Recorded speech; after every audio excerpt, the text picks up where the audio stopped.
સૌરાષ્ટ્ર યુનિવર્સિટીને રાજકીય અખાડો બનાવવામાં રસ છે. વિદ્યાર્થીઓના પ્રશ્ન સાંભળવાનો રસ નથી કે વિદ્યાર્થી હિત કામ કરવા માટેનો રસ નથી.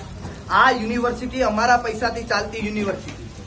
એટલે અમે સાહેબ આમાં જવાના છે, બરાબર છે. કા એના વીસી જે લોકો છે એને બોલાવવા આવ્યા ને જે અમારો પ્રશ્ન છે, જે વિદ્યાર્થીઓનો પ્રશ્ન છે, એ પ્રશ્ન સાહેબ સોલ્વ થવો જોઈએ.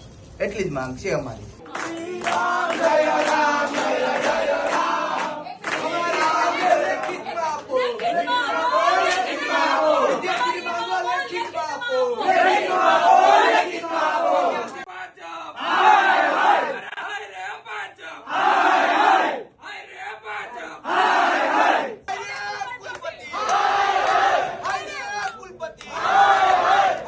સૌરાષ્ટ્ર યુનિવર્સિટીએ છેલ્લા 2 વર્ષથી પીએચડીની જે એન્ટ્રન્સ એક્ઝામ લેવામાં આવતી હતી એ સંપૂર્ણપણે બંધ કરી દીધી છે.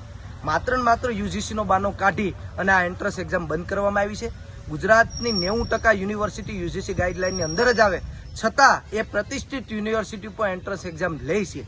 અને મોટી વાત તો એ છે કે ગુજરાતના શિક્ષણ મંત્રી જે પોતે એન્ટ્રન્સ એક્ઝામ આપી અને પીએચડીમાં એડમિશન લેતા હોય તો સૌરાષ્ટ્ર યુનિવર્સિટીના વિદ્યાર્થીઓએ શું બગાડ્યું છે? છેલ્લા 20 દિવસથી આંદોલન ચાલુ છે.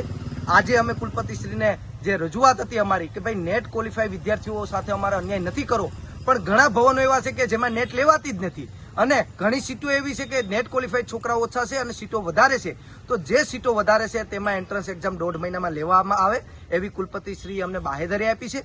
બીજો મુદ્દો કે સૌરાષ્ટ્ર યુનિવર્સિટીએ છેલ્લા 1.5 વર્ષથી આ યુનિવર્સિટીને 1.5 મહિનાથી રાજકીય અખાડો બનાવી દીધી છે. વિદ્યાર્થી હિતના એક પણ કાર્યક્રમો થતા નથી, પણ જે પોતાને લાભ થાય, પોતાની પાર્ટીને લાભ થાય, ભાજપને લાભ થાય તેના માટે થઈ અને આ રાજકીય અખાડો બનાવવાનું કામ આ યુનિવર્સિટીના વાઇસ ચાન્સલર કરી રહ્યા છે.